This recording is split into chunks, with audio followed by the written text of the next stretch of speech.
Hello students, good morning all of you. How are you all? Today in this video I will teach you a new chapter which is Silk Road. Alright, it is written by Nick Middleton. So let's see the title first. It is chapter 8.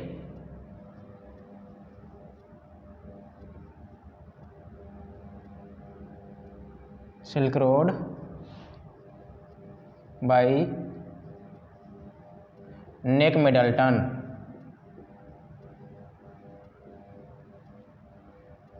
Who is the author of the chapter? Nick Middleton. See title of the chapter first.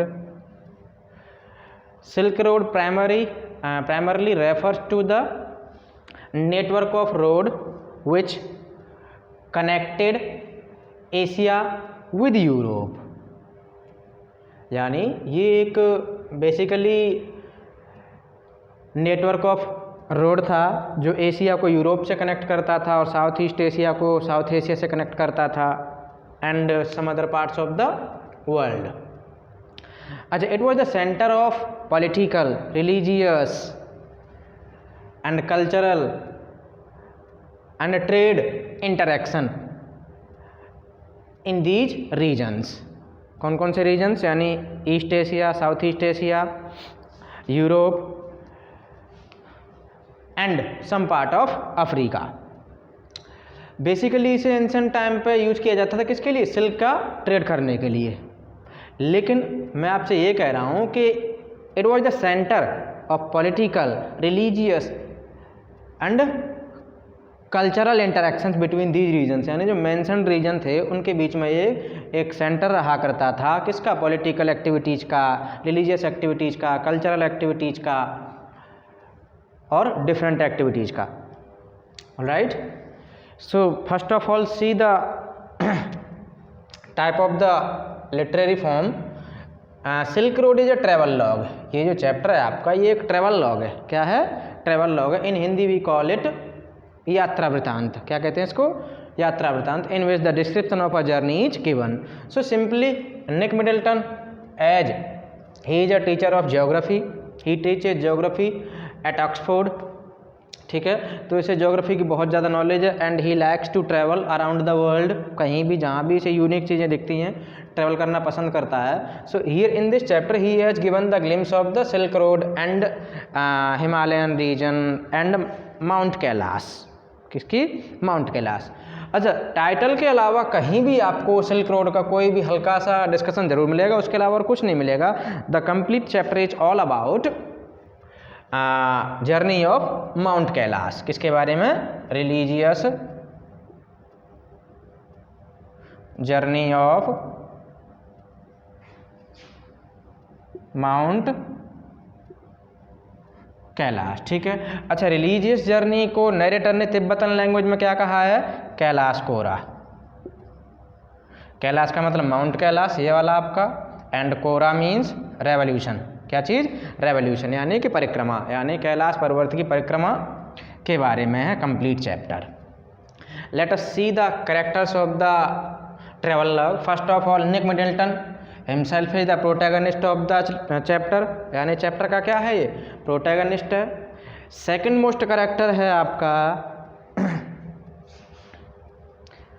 Daniel. कौन है? Daniel, narrator's friend है। अच्छा, next है सेटन, narrator's driver है। ये कौन है? ये नरेटर का ड्राइवर है। नेक्स्ट कैरेक्टर है आपका लामो, she is a lady,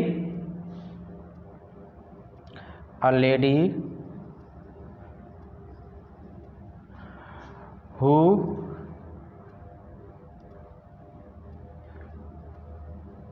gave some warm cloth to the narrator। यानी कि ये वो लेडी है जिसने नरेटर को कुछ गर्म कपड़े दिए थे। Because she knew very well that there may be some cold region and he will have to face problems. That is why she offered some warm clothes. अच्छा, नेक्स्ट करेक्टर आपका है नोरबू। कौन है? Norbu, a Tibetan who works in Beijing.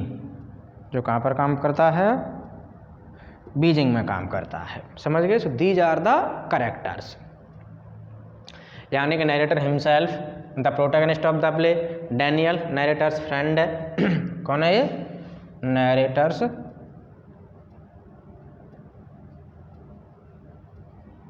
Friend है। सेटन narrator's driver है।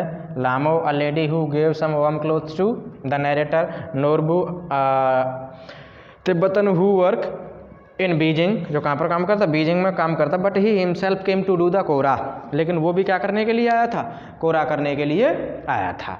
तो ये basic character समझ लिया आपने। अब हम स्टोरी की आउटलाइन समझ लेते हैं। देखिए, चलो मैं आपको स्टोरी की आउटलाइन समझाता हूँ अब।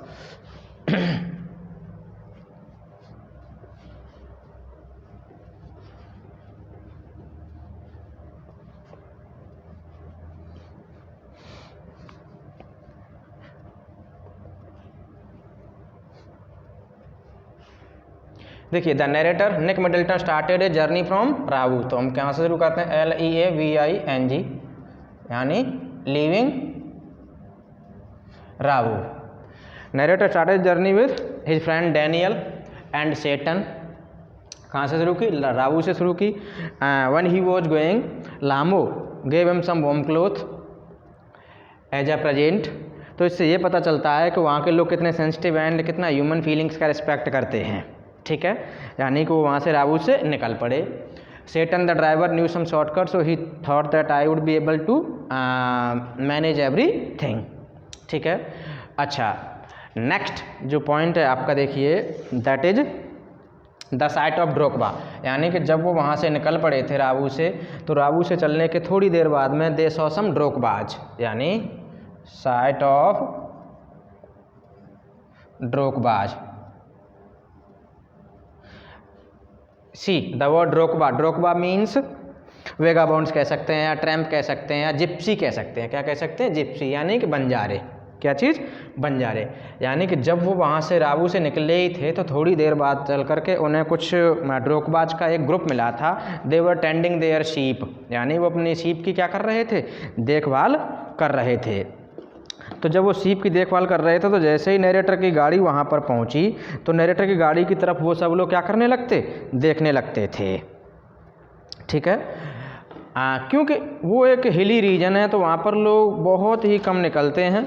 तो वहाँ पर जैसे ही नरेटर गया, तो नरेटर की गाड़ी की तरफ देखने लगते, और कई बार तो लेडीज होती और कई बार जेंट्स होते। They were tending their flock of sheep, यानी अपनी भेड़ों की क्या कर रहे थे? वो देखभाल कर रहे थे। अच्छा, since Tsetan was familiar with routes, so he took a shortcut to get off the Changtang. Tsetan knew a route that would take us south west, यानी कहाँ ले जाता? साउथ वेस्ट की तरफ ले जाता। अच्छा, नेक्स्ट पॉइंट देखिए, अगला जो उनकी मुलाकात हुई थी, third one, that is the Tibetan mastiff. Here mastiff refers to the dogs, ferocious dogs. यानी कि थोड़ी देर बाद चल करके नरेटर का जो एनकाउंटर हुआ था, नरेटर की जो मुलाकात हुई थी, वो किससे हुई थी? तिब्बतन मैस्टिफ से हुई थी। तिब्बतन मैस्टिफ का मतलब है तिब्बत के भयंकर, यानी फेरोसस फियरफुल डॉग्स। यानी ये इतने भयंकर खतरनाक डॉग्स होते थे कि जैसे ही नरेटर की गाड़ी इनकी टेरिटरी में पहुंची, इनके रीजन में पहुंची, तो गुर्राते हुए, बार्किंग करते हुए, ग्रोलिंग करते हुए, इतना चौड़ा जबड़ा लिए ये कुत्ते जो है सिंपली मैस्टिफ डॉग्स के लिए आया है, तो उसकी गाड़ी की तरफ आते और तब तक गाड़ी का पीछा करते जब तक कि उनकी गाड़ी उनकी टेरिटरी से बाहर नहीं निकल गई। ठीक है, तो ये हल्का सा डिस्क्रिप्शन तिब्बतन मैस्टिफ का दिया गया। अच्छा, तिब्बतन मैस्टिफ इतने फेमस हैं कि इनको चाइनीज रॉयल कोर्ट में रखा जाता है सिक्योरिटी गार्ड के रूप में, या और दूसरी यानी टफ सिक्योरिटी के रूप में। अच्छा, जो नेक्स्ट पॉइंट आता है आपका, the blocking ice blocking their way. आपको पता है कि हिमालयन रीजन में स्नोफॉल होना आम बात है, ठीक है। यानी जैसे ही वो वहाँ से आगे बढ़े थे, नोरबू से चलते हुए, सॉरी राबू से छूटे, उनको कुछ ड्रोकबाज दिखाई दिए थे, ड्रोकबाज के बाद में उनको कुछ मैस्टिप्स मिले थे, यानी थोड़ी देर बाद चल करके उनके रास्ते में क्या आ गई थी, बर्फ़ आ गई थी। अब it was very difficult for Seten to drive the vehicle, ठीक है, व्हीकल को ड्राइव करना इम्पॉसिबल सा हो गया था। तो डैनियल और नरेटर दोनों गाड़ी में से उतर आए और जो है सेटन ने जैसे तैसे करके गाड़ी को मैनेज करते हुए बर्फ़ वाले रास्ते से निकाल लिया, ठीक है। अच्छा, अगली बात है, देखिए, reaching the town of Hor, यानी एट 2 PM कहाँ पहुँच गए, द टाउन ऑफ हॉर। देखिए, हॉर बहुत पहले की अगर बात करते हो आप, तो Hor used to be a religious place. क्यों? Since it is situated at the bank of the lake Mansarovar, यानी क्योंकि ये मानसरोवर के किनारे पर बसा हुआ है। तो मानसरोवर का तो आपको पता ही है कि मानसरोवर का मेंशन तो रिलीजियस बुक्स में भी कर रखा है कि Mansarovar is a religious lake, जहाँ से हमारी कुछ नदियाँ निकलती हैं। मैं अभी टेक्स्ट पढ़ाऊंगा तो सारी डिटेल दूंगा इसके बारे में। तो मानसरोवर के बारे में पहले भी नरेटर सुन चुका था कि मानसरोवर एक बहुत अच्छा प्लेस है और यहाँ पर बहुत दूर दूर से टूरिस्ट आते हैं। But when the narrator reached there it was not like that, यानी unlike the appreciation made by the Japanese monk and some other people, it was a dry and dusty place and everywhere there was accumulated garbage and rubbish. क्या था?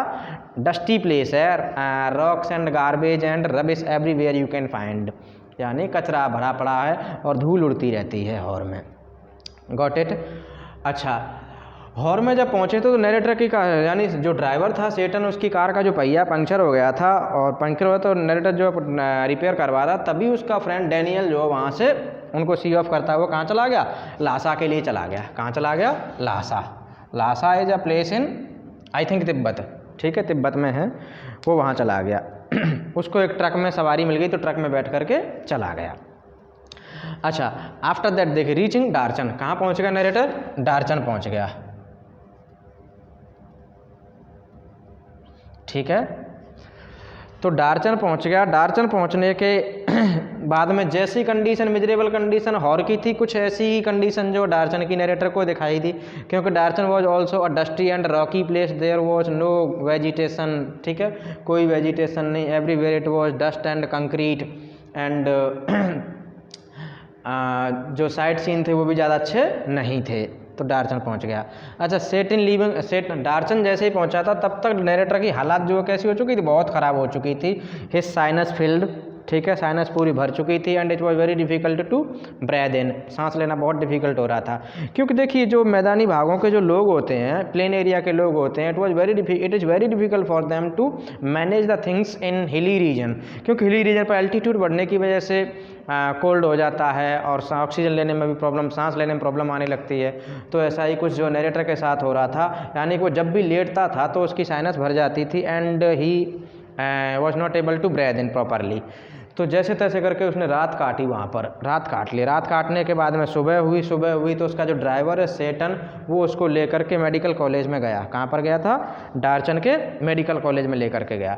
जब डार्चन के medical college में लेकर के गया तो वहाँ पर एक डॉक्टर था। अच्छा, नरेटर को लग रहा था कि मेडिकल कॉलेज का मतलब एक अच्छा डेकोरेटेड प्लेस होगा जहाँ पर सारी सुविधाएँ होंगी, डॉक्टर्स यूनिफॉर्म होगा, लेकिन ऐसा कुछ भी नहीं था। वो तिब्बतन यूनिफॉर्म में ही था और ऐसा लग रहा था कि मानो कि मोनेस्ट्री हो, क्योंकि तिब्बत के ऑलमोस्ट लोग कैसे हैं? Follower of the Buddha, Lord Buddha के फॉलोअर्स सारे बुद्धिस्ट हैं। तो वैसा ही अपीयरेंस रहता है उनका, जैसा हॉस्पिटल मैंने बताया ना कि मोनेस्ट्री की शेप में था।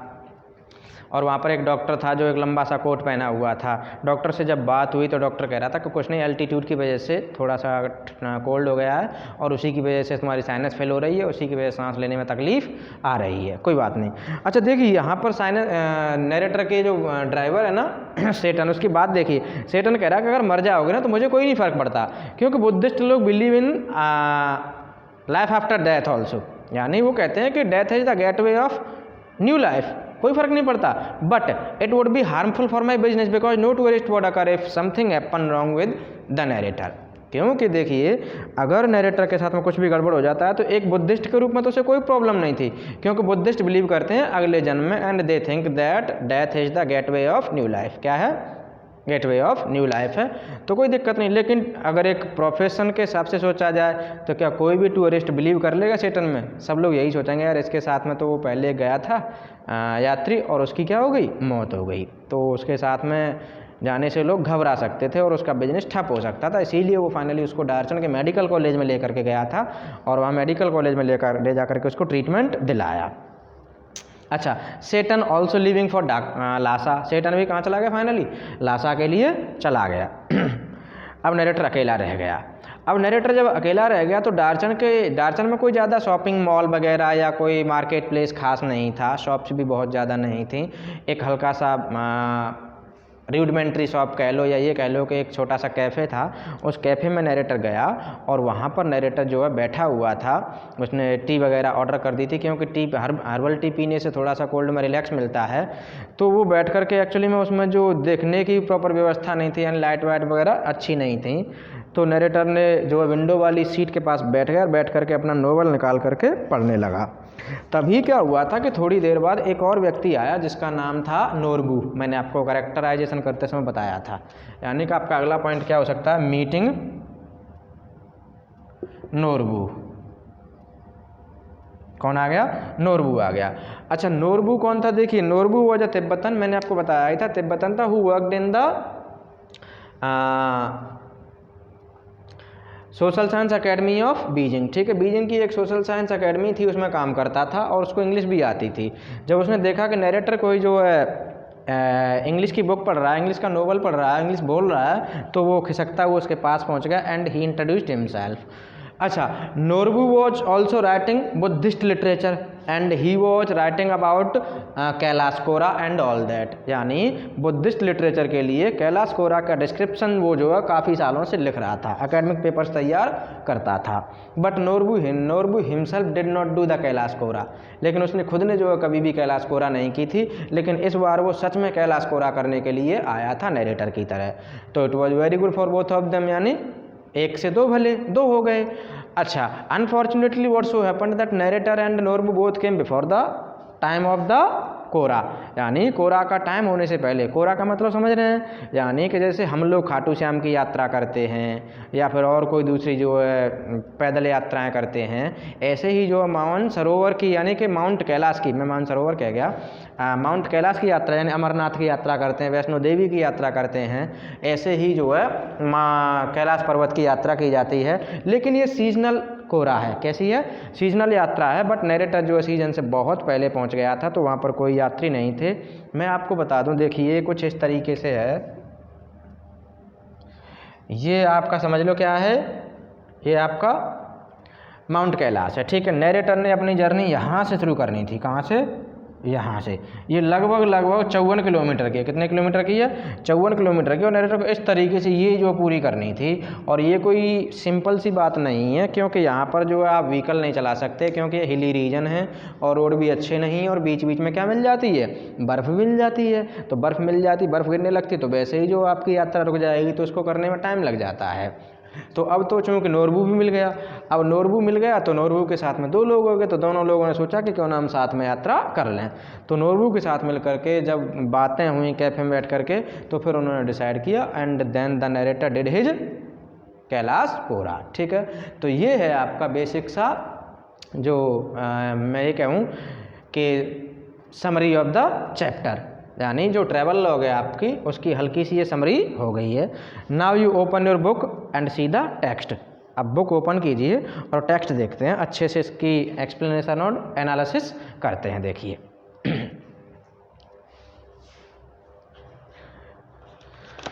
देखिए, A flawless half moon floated in a perfect blue sky on the morning we said our goodbye, यानी जब हमने राबू छोड़ा था, जब हम राबू से निकले थे, तब जो आसमान बिल्कुल क्लीन हो रखा था और ऐसा लग रहा था कि मून जो क्या कर रहा है, स्काई के अंदर फ्लोट कर रहा है। Extended banks of cloud like long French loops glowed pink as the sun emerged to the splash the distant mountain tops with the rose tinted blush, यानी देखिए जो बादल थे, बादल क्या कर रहे थे? बादल जो है ऐसे लग रहे थे मानो कि क्या हों, ये फ्रेंच लोब्स हों, जो कैसे लगते हैं? पिंक जैसे लगते हैं। As the sun emerge to the splash at distance mountain tops, यानी जैसे ही जो दूर के पहाड़ों की तरफ जो सूर्य दिख रहा था ना, और आपको पता है कि in the morning the sun is pink, कैसा होता है, पिंक पिंक सा होता है, रेड रेड सा होता है, तो उसके वजह से बादल भी कैसे लग रहे थे, पिंक पिंक लग रहे थे, जिनको नरेटर ने कंपेयर कर दिया फ्रेंच लोब से। किससे? फ्रेंच लोब से। Now that we were leaving Rabu, अब since we were leaving Rabu यानी हम राबू से निकल रहे थे, लामो, लामो मैंने बता ही दिया था। Said she wanted to give me a farewell present, यानी Lamo the lady who used to live at Rabu she wanted to give a farewell present to the narrator. अच्छा, one evening I would have told her, I had told her through Daniel that I was heading towards mount Kailash to complete the kora, यानी एक evening मैंने जो Daniel के through बताया था। अच्छा, narrator ने डैनियल के थ्रू क्यों बताया था? डैनियल के थ्रू इसीलिए बताया था because narrator did not know the language of the region, Tibetan language आती ही नहीं थी, बट डैनियल को आती थी, तो डैनियल के थ्रू बता दिया। डैनियल ये कह सकते हैं एक तरह से गाइड था उसका, कि मैं जो कहाँ जा रहा था, माउंट कैलाश की कोरा करने के लिए जा रहा था। कोरा का मतलब समझ आ गया होगा। And she would have said that and she had said that I thought that I ought to get some warmer clothes, और उसने कहा था कि मुझे कुछ गर्म कपड़े ले लेने चाहिए। After ducking back in to her tent, यानी वहाँ के लोग टेंट में रहते हैं। किस में रहते हैं? टेंट में रहते हैं। तो आफ्टर बेंडिंग और एंटरिंग, यानी आफ्टर एंटरिंग द टेंट, वो वापस आई carrying one of the long sleeved sheep skin coats that all the man wore, यानी अपने हाथ में क्या लेकर आई? शीप स्किन का बना हुआ एक लंबा कोट लेकर के आई, जिसे वहाँ के सब लोग पहनते हैं। सेटन साइज्ड मी अप, सेटन साइज्ड मी अप, यानी सेटन ने ऊपर से लेकर के नीचे तक मुझे कीनली एग्जामिन किया। साइज्ड मी अप का मतलब है examine closely. As we clambered in to his car, जैसे डैनियल और नरेटर दोनों जो है उसकी कार में बैठ रहे थे, तभी उसने जो है नरेटर को एग्जामिन किया और कमेंट किया। देखिए क्या बोला, yes he declared Drokwa sir, sir एकदम ड्रोकवा लग रहे हो। क्या लग रहे हो? ड्रोकवा लग रहे हो। ड्रोकवा का मतलब होता है जिप्सी, यानी कि बंजारा। कैसे लग रहे हो? बंजारे जैसे लग रहे हो सर। अच्छा, we took shortcut to get off Changtang, shortcut use किया था। सेटन न्यू, यानी चांगतांग से बचने के लिए हमने क्या कर लिया? शॉर्टकट ले लिया था। Tsetan knew a route that would take us south west, जो हमें कहाँ ले जाता? साउथ वेस्ट ले जाता। Almost directly towards mount Kailash, जो बिल्कुल डायरेक्टली रोड है माउंट कैलाश का। It involve crossing several fairly high mountain passes, जिसमें ऊंचे ऊंचे पर्वतीय दर्रे हैं। हाई माउंटेन पासेज का मतलब होता है पर्वतीय दर्रे होना। He said but no problem sir, he assured us if there is no snow, यानी सर कोई समस्या नहीं आएगी अगर बस क्या नहीं मिले? बर्फ़ नहीं मिले, स्नो नहीं मिले। What was the likelihood of that I asked not knowing sir until we get there, यानी इस बात की क्या पॉसिबिलिटी है सेटन के वहाँ पर बर्फ़ नहीं मिलेगी? नरेटर ने पूछा। तो कह रहा नरेटर, सेटन कह रहा कि नहीं सर, कोई गारंटी नहीं ली जा सकती, वहाँ पहुँच के ही पता चलेगा। अच्छा, from the gently rolling hills of Rabu, यानी जो रोलिंग हिल्स थी ना राबू की, छोटी छोटी सी पहाड़ियाँ थीं। We the shortcut took us across vast open plains, यानी जो शॉर्टकट जो है सेटन ने यूज किया था जाने के लिए, वो हमें कहाँ ले गया? बड़े बड़े मैदानी भागों की ओर ले गया। Nothing in them except a few gazelles, यानी उनमें कुछ नहीं थे सिवाय कुछ हिरन के बच्चों के।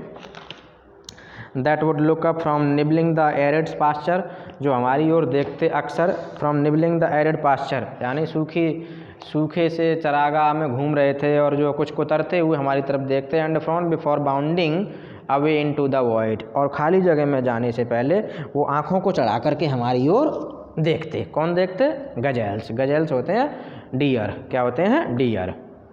अच्छा, further on where the plains became more stony than grassy, यानी आगे जब हम चलते चले गए, जहाँ पर स्टोन कैसे हो रहे, जहाँ पर प्लेन कैसे हो रहे थे? स्टोनी हो रहे थे ग्रासी के कंपैरिजन में, यानी ग्रास नहीं थी, स्टोन ज़्यादा थे। A great herd of wild ass came in to view, हमें क्या दिखाई दिया? जंगली गधों का एक ग्रुप दिखाई दिया। अच्छा, Tsetan told us we were approaching them long before they appeared, अच्छा सेटन ने हमें उनके बारे में बहुत पहले ही बता दिया था, यानी कि हमारे पहुँचने से पहले ही बता दिया था। और उसने क्या कमेंट किया था? क्यांग। क्या बोला? क्यांग। अच्छा, क्यांग का मतलब होता है डंकी। क्या मतलब होता है? डंकी। क्यांग एक तिब्बतन वर्ड है। कैसा वर्ड है? तिब्बतन वर्ड है, ठीक है। वाइल्ड आस कह सकते हैं। He said pointing towards a far off pall of dust, यानी धूल के गुबार की तरफ पहुंचते हुए उसने पॉइंटिंग करते हुए कहा था कि देखिए सर गधे आ गए।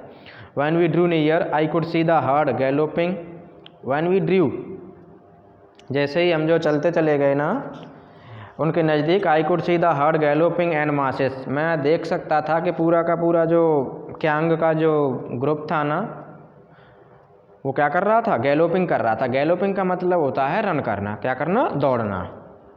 Wheeling and turning in tight formation, wheeling and turning in tight formation यानी stepping and turning in tight formation. जैसे कि मिलिट्री जब कोई मनूवरिंग करती है ना, मनूवरिंग का मतलब जब प्रैक्टिस ऑफ वॉर चलती है ना, वॉर प्रैक्टिस मिलिट्री के अंदर, यानी जब युद्धाभ्यास चलता है तो उनका जो फॉर्मेशन टाइट होता है, फाइल फॉर्मेशन, ऐसा ही टाइट फाइल फॉर्मेशन किसका था यहाँ पर, क्यांग का था।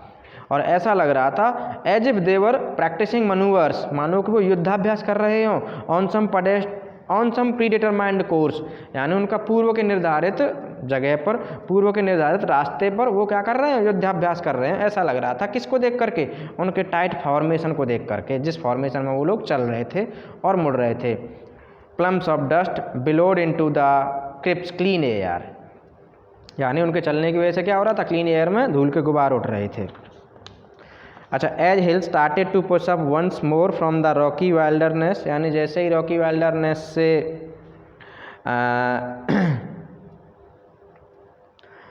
हम आगे निकल रहे थे ना, वी पास्ड सॉलिटरी ड्रोकबाज, यानी हम किससे होकर के गुजरे, हमें किससे मुलाकात हुई हमारी, ड्रोकबाज से। ड्रोकबा मैंने बता ही दिया, जिप्सी होते हैं यानी कि बंजारे होते हैं, टेंडिंग देयर फ्लॉक्स, वो क्या कर रहे थे, अपनी भेड़ों की देखभाल कर रहे थे। समटाइम्स मैन समटाइम्स विमन, कभी कभी जेंट्स होते थे, कभी कभी लेडीज होती थी।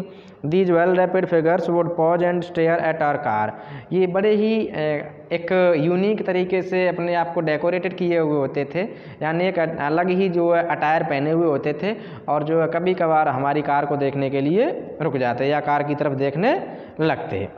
Occasionally waving as we passed, और कई बार क्या होता था कि वेव करते थे, यानी हाथ से बाय बाय वगैरह करते थे जैसे ही उनकी कार नरेटर की उनसे होकर के गुजरती थी। तो अच्छा, when the track took us close to their animals, जैसे ही हम जो उनके एनिमल के पास पहुँचते, the sheep would take evasive action, the sheep would take evasive action यानी तुरंत क्या हो जाते हैं, मुड़ जाते हैं।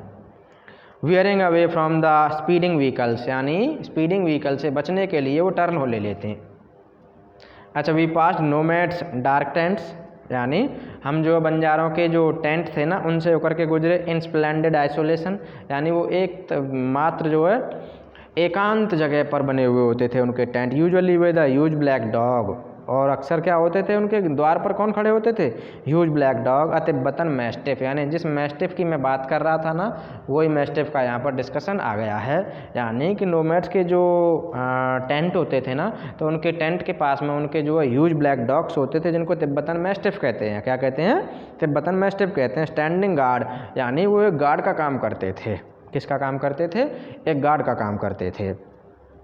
अच्छा, these beast would cock their great big heads when they became aware of our approach and fix us in their sights, यानी ये बड़े बड़े जानवर, ये बड़े बड़े जो मैस्टिफ थे ना, वो क्या करते थे कि अपने बड़े बड़े सिर को उठा लेते थे जैसे ही वो जो है पता कर लेते थे कि हम उनकी तरफ बढ़ रहे थे, और वो जो है फिक्स नज़र से हमें देखने लगते।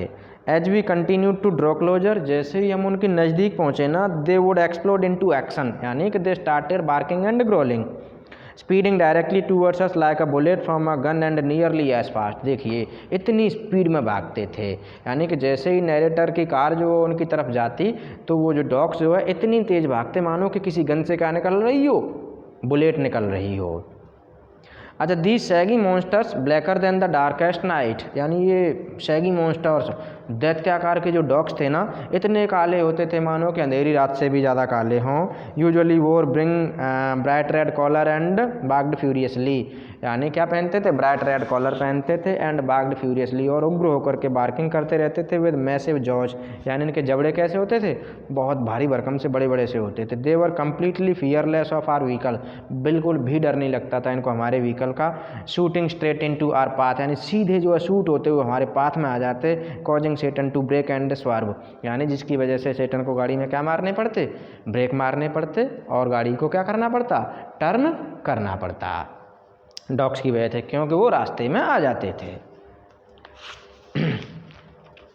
अच्छा, the dog would make chase for 100 metres और सो बिफोर ईजिंग ऑफ, यानी रिलैक्स होने से पहले वो लगभग 100 मीटर तक हमारा पीछा करते थे। Having scene us of the property, यानी कि जैसे ही प्रॉपर्टी से उन्हें लगता था कि अब ये लोग बाहर चले गए हैं, यानी कि कोई भी स्ट्रेंजर जब तक उनकी प्रॉपर्टी में होता था तब तक वो जो है बहुत स्पीड में दौड़ करके उसका पीछा करते थे, और जैसे ही उन्हें पता चलता कि टेरिटरी से बाहर जा चुके हैं तो वो रिलैक्स हो जाते। अच्छा, it wasn't difficult to understand why ferocious Tibetan mastiff became popular in China's imperial courts as hunting dogs. अच्छा, अब इस बात को समझना डिफ़िकल्ट नहीं था कि चाइना के रॉयल कोर्ट में तिब्बत मैस्टिफ को क्यों रखा जाता था, तिब्बत के इन फेरोसस डॉग्स को क्यों रखा जाता था, और चाइना के इंपीरियल कोर्ट में ये इतने फेमस कैसे थे, पॉपुलर कैसे थे हंटिंग डॉग के रूप में। Brought along the silk road in ancient times as tribute from Tibet, यानी जिनको जो है सिल्क रोड से लाया जाता था एक ट्रिब्यूट के रूप में। अच्छा, by now we could see snow capped mountains gathering on the horizon, अब हम देख सकते थे कि हॉरिजन पर जो है माउंटेन जो है उनके ऊपर क्या छाई हुई है, बर्फ़ छाई हुई है। अच्छा, we entered a valley where the river was wide and mostly clogged with ice, हम एक ऐसी घाटी में एंटर हुए जहाँ पर रिवर कैसी थी, बहुत बड़ी हो रखी थी, and mostly clogged with ice, और जो मोस्टली रुकी हुई थी, चौक हो रखी थी, किससे, आइस से। अच्छा, brilliant white and glinting in the sunshine, यानी वो जो बर्फ़ थी ना वो कैसी लग रही थी, शाइनिंग लग रही थी। ग्लिंटिंग का मतलब shining in the sunshine. The trail hugged its bank twisting with the meanders, यानी ट्रेल जो है कई जगह क्या हो रही थी, टेढ़ी मेढ़ी हो रही थी, और ऐसा लग रहा था कि नदी के किनारों से क्या कर रही हो, हक कर रही हो, यानी कि मिल रही हो उससे। अच्छा, वी ग्रेजुअली गेंड हाइट, यानी धीरे धीरे करके हम ऊंचाई पर चढ़ते चले जा रहे थे। And the valley sides closed in, और वैली की साइड्स जो क्या हो गई थी, अब ख़त्म हो गई थी। अच्छा, the turns became sharper and the ride became bumpier, यानी जो टर्न थे कैसे होते चले गए, शार्पर हो गए। मैं आपको बता दूं हल्का सा कि देखिए किस तरह के रोड होते हैं हिली एरिया में। आप कहीं भी हिली एरिया में जाएंगे ना तो वहीं आपको इस तरह के रोड मिलेंगे। देखिए, जैसे कि आपने अलवर का रोड देखा होगा तो आपको समझ आ जाएगा, एक्चुअल में वो डायरेक्ट नहीं होते, ये इसमें क्या नाम है, ये घुमा घुमा के चढ़ाते हैं। क्योंकि सपोज करो कि ये हमारा क्या है, मान लेते हैं कि ये हमारा क्या है, ये हमारा बहुत बड़ा माउंटेन है, ठीक है, और हम यहाँ से क्या डायरेक्टली चढ़ सकते हैं, कभी नहीं चढ़ सकते, नेवर। तो क्या करते हैं लोग, ऐसे करके, ये होता है, ये इस तरीके से चलते हैं। अगर आपने सोना घाटी देखी हो कभी तो इस तरीके से जाते हैं, और इस तरीके से फिर कहीं भी बढ़ते हुए चले जाते हैं, यानी कि एक तरह से जलेबी रोड टाइप का होता है। यानी कि the turn became sharper and the ride became bumpier. Tsetan now in third gear as we continue to climb, यानी जैसे ही हम चढ़ रहे थे ना तो सेटन को गाड़ी कौन से गियर में चलानी पड़ रही थी, थर्ड गियर में चलानी पड़ रही थी, क्योंकि स्पीड में चल ही नहीं सकती थी गाड़ी। अच्छा, the track moved away from the IC river, यानी थोड़ा सा आईसी रिवर से दूर हो गए थे। लेबरिंग थ्रू स्टीपर स्लोप्स, यानी बड़ी मेहनत करते हुए कहाँ चले गए हम, स्टीपर स्लोप्स पर चले गए, यानी जो ऊबड़ खाबड़ सा ढलान था ना उसमें चले गए। दैट स्पोर्टेड बिग रॉक्स, जिसमें क्या थे, बड़े बड़ी चट्टानें थीं। अच्छा, daubed with patches of bright orange lichen, और उसमें क्या थी, ब्राइट ऑरेंज लाइकेन थी। Beneath the rocks hunks of snow, यानी रॉक्स के नीचे क्या देख सकते थे, बर्फ़ के जो है चट्टानें बड़ी बड़ी देख सकते थे। Clung on in the near permanent shade, यानी जो परमानेंट शेड, यानी कि चट्टानों के नीचे धूप तो जाती नहीं है, और जब धूप नहीं जाती तो वो जो आइस मेल्ट नहीं हो पाती, तो वो उसके नीचे ही जमे रहते हैं परमानेंटली। अच्छा, I felt the pressure building up in my years, यानी जैसे जैसे आप हाइट पर चढ़ते जाएंगे तो you feel the pressure building in your year, यानी ऐसा लगता है कि कानों में एक प्रेशर सा बन रहा है, ये एल्टीट्यूड की वजह से होता है। अच्छा, हेल्ड माई नोज स्नोटेड, मैंने जो है स्नोटेड किया, जैसे करते हैं ना, ऐसे करते हैं, held my nose snorted and clear them, और दोनों को नोस्ट्रल्स को क्लियर किया। We struggled round another tight bend and Tsetan stopped, हमने क्या किया कि एक और जो टाइट बैंड था ना, यानी एकदम से शार्प जो मोड़ था ना, उससे स्ट्रगल करते हुए आगे बढ़े। एंड सेटन स्टॉप्ड, और तभी सेटन अचानक से रुक गया। He had opened his door and jumped out of his seat before I realised what was going on, यानी मैं कुछ भी रियलाइज़ कर पाता कि क्या हुआ था उससे पहले सेटन ने जो अपना दरवाज़ा खोला और जो वो नीचे आया। Snow said Daniel as he too exited the vehicle letting in a breath of cold air as he did so. यानी डैनियल भी थोड़ी देर बाद जो है दरवाज़ा खोल करके गाड़ी से बाहर उतरा। जैसे ही वो गाड़ी से बाहर उतरा तो ठंडी हवा जो है एकदम से गाड़ी के अंदर आई। अ स्वाद ऑफ द वाइट स्टफ ले across the track in front of us. हमारे सामने में सीधी सफ़ेद बर्फ़ की क्या दिखाई दे रही थी?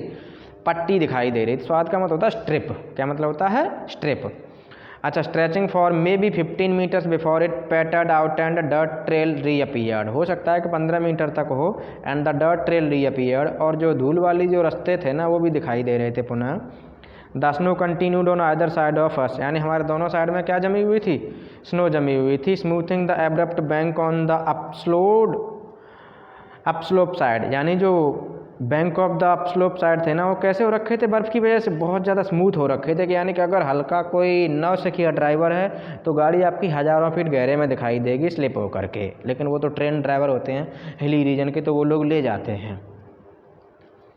अच्छा, the bank was too steep. यानी जो किनारे थे ना वो इतने स्टीप थे यानी कि ऊबड़ खाबड़ थे for our vehicle to scale. यानी व्हीकल को स्केल करना बड़ा मुश्किल हो जाता था, बैलेंस करना स्केल का मतलब। So there was no way round the snow patch. यानी स्नो पैच जहाँ जहाँ स्नो जमी हुई थी उसके इधर उधर से कोई रास्ता नहीं था। I joined Daniel as Tsetan stepped on to the encrusted snow. यानी आई जॉइन डैनियल, यानी डैनियल जब बाहर निकला था ना तो नरेटर भी उसके साथ साथ बाहर निकल गया। As Tsetan stepped on to the encrusted snow and begin to slither and slider forward. यानी जैसे ही पैर से जो है सेटन जो है कुरेद का देख रहा था कि ये कितनी गहरी है, तब मैं भी उतर गया था। अच्छा, stamping is foot from time to time to ascertain how study it was. यानी बार बार जो है again and again he was stamping is foot to make it sure how deep was the snow and how and ये कह सकते हैं कि वो स्नो की जो लेयर थी वो कितनी गहरी थी, ये देखने के लिए बार बार वो पैर से क्या कर रहा था? कुरेद रहा था। अच्छा, I looked at my wrist watch. मैंने मेरे रिस्ट वॉच की तरफ देखा। We were at 5210 metres above sea level. यानी उसके पास एक इलेक्ट्रॉनिक रिस्ट वॉच थी जिसमें हाइट वगैरह सब पता चल जाता था। तो नरेटर को पता चला था कि वो 5210 मीटर की ऊंचाई पर था। किससे? सी लेवल से। किससे? सी लेवल से। अच्छा, the snow didn't look too deep to me. यानी ज़्यादा गहरी नहीं दिख रही थी मुझे। But the danger wasn't in its depth. लेकिन खतरा इसकी गहराई होने में नहीं था। Daniel said so much as its icy top layer. यानी कि आइसी जो स्नो होती है, स्नो की जो टॉप लेयर होती है, ऊपर वाली लेयर होती है, वो ज़्यादा खतरनाक होती है as compare to the lower level. ठीक है, जो लोअर लेयर होती है ना वो इतनी खतरनाक नहीं होती, क्योंकि जो टॉप लेयर होती है वो स्मूथ होती है और उस पर किसी भी व्हीकल का स्लिप होने का चांसेस बहुत ज़्यादा होता है। अच्छा, इफ़ वी स्लिप ऑफ, अगर हम फिसल गए ना सर, द कार को टर्न ओवर, कार क्या हो जाएगी? सीधी पलटेगी, खाई में जाएगी नीचे। He suggested as we saw Tsetan grab handfuls of dirt and fling them across the frozen surface. यानी फिर क्या किया सेटन ने कि धूल भर के लाया, कि पसे भर के धूल लाया और धूल ला करके उस पर डाल रहा था जहाँ जहाँ से उसके टायर निकलने थे, तो कम से कम धूल आ जाएगी तो वो स्लिप नहीं मारेंगे, इसीलिए वो ऐसा कर रहा था। अच्छा, वी बोथ पिस्ड इन। हमने दोनों ने क्या किया? Both pissed in and when the snow was spread with soil. यानी हमने भी उसकी हेल्प करी ऐसा ही करने में। ठीक है, और जैसे ही जो है उसके ऊपर उन्होंने स्नो के ऊपर क्या फैला दी? सॉइल फैला दी, मिट्टी फैला दी थी ना। Daniel and I stayed out of the vehicle to lighten Seton's load. यानी डैनियल और मैं जो है गाड़ी से बाहर ही रहे थे ताकि जो है कार का लोड कम हो जाए और वो बिना स्लिप हुए आगे की तरफ बढ़ जाए। अच्छा, he backed up and drove toward the dirty snow. यानी उसने थोड़ा सा गाड़ी को पीछे लिया और फिर जो है उस गंदी सी स्नो के ऊपर गाड़ी को चलाया। बेकार गंदी सी इसीलिए कह रहा है कि उसमें बहुत ज़्यादा इम्पॉसिबल हो जाता है व्हीकल का चलाना। अच्छा, eased the car on its way on to its icy surface and slowly drove its length without apparent difficulty. यानी बिना क्लियरली कोई डिफ़िकल्टी झेले हुए, बिना कोई मुसीबत झेले हुए, धीरे धीरे करके वो जो है गाड़ी को उस बर्फ़ वाले रीजन से निकाल ले गया। ऑलराइट।